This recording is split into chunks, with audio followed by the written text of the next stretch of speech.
अस्सलामु अलैकुम रहमतुल्लाहि वबरकातुहू। हम लास्ट वीक की आयत का रिव्यू कर लेते हैं। बिस्मिल्लाह।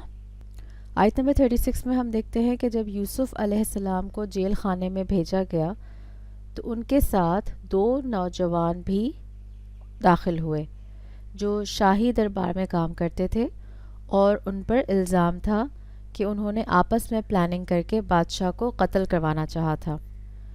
उनमें से एक साक़ी था जो बादशाह को शराब सर्व करता था, और दूसरा बावर्ची था।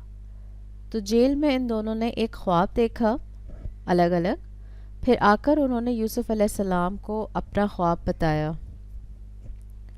एक ने कहा कि मैं देखता हूँ कि मैं निचोड़ रहा हूँ शराब। दूसरे कैदी ने कहा कि मैं उठाए हुए हूँ अपने सर पर रोटी और उसको परिंदे खा रहे हैं।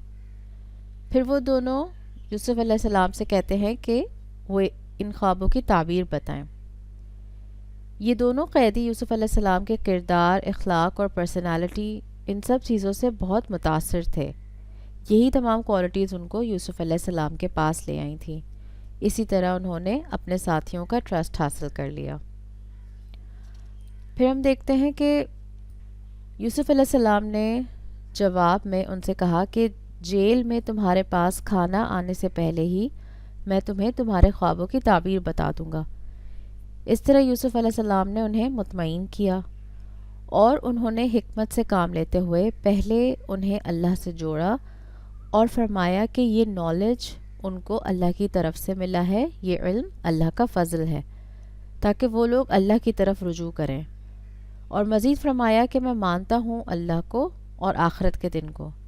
यहाँ यूसुफ अलैहिस्सलाम की यूनिक तबलीग का अंदाज़ हमें देखने को मिलता है। वो समझाते हैं उन कैदियों को कि मैं तुमको एक डिफरेंट इंसान दिखाई देता हूँ बाकी कौम से, इसलिए क्योंकि मैं उन लोगों के रास्ते पर हूँ जिनको अल्लाह ने चुन लिया था, जैसे इब्राहीम अलैहिस्सलाम, इसहाक़ अलैहिस्सलाम और याकूब अलैहिस्सलाम। इस आयत में हमारी तवज्जो दिलाई जा रही है तौहीद जैसी नेमत और फ़ज़ल की तरफ, क्योंकि अक्सर लोग इस नेमत की वैल्यू नहीं रियलाइज़ करते कि ये कितनी अजीम नेमत है।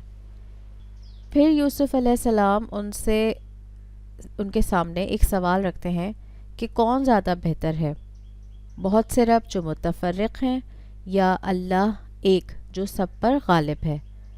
ये सवाल इसलिए रखा गया ताकि वो गौर व फ़िक्र करें।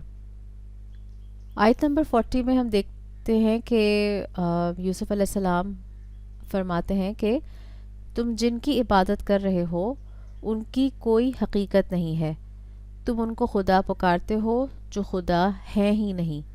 जो असल खालिक है वो ये चाहता है कि तुम उसकी इबादत करो। तौहीद के लिए भी इल्म की ज़रूरत होती है। बहुत से लोग इल्म नहीं रखते, इसलिए जहालत में भटकते रहते हैं। फिर यूसुफ अलैहिस्सलाम इन दोनों कैदियों को उनके ख्वाब की ताबीर बताते हैं, उनके ख्वाबों की ताबीर, कि एक जो है वो अपने आका को शराब पिलाएगा, अपने ओहदे पर बहाल हो जाएगा, और दूसरा सूली चढ़ाया जाएगा, परिंदे उसके सर में से खाएंगे और वो लटका रहेगा। दोनों पर चूँकि कत्ल का इल्ज़ाम था तो जो साक़ी था वो बरी-उज़्ज़मा हो गया और दोबारा अपने आका के पास जाकर शराब पिलाने लगा, और दूसरे पर इल्ज़ाम साबित हो गया और वो फांसी चढ़ा दिया गया। और जैसा यूसुफ अलैहिस्सलाम ने बताया था वैसे ही हुआ।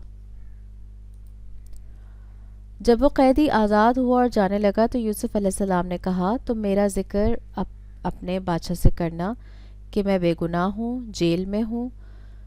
लेकिन शैतान ने उसके जहन से ये बात निकलवा दी और वो ज़िक्र करना अपने बादशाह से भूल गया, जिसकी वजह से यूसुफ अलैहिस्सलाम कई साल ठहरे रहे, उनकी क़ैद की मुद्दत प्रोलॉन्ग हो गई। अब हम आज के लेसन की आयत की तरफ चलते हैं। जज़ाकुमुल्लाह खैर।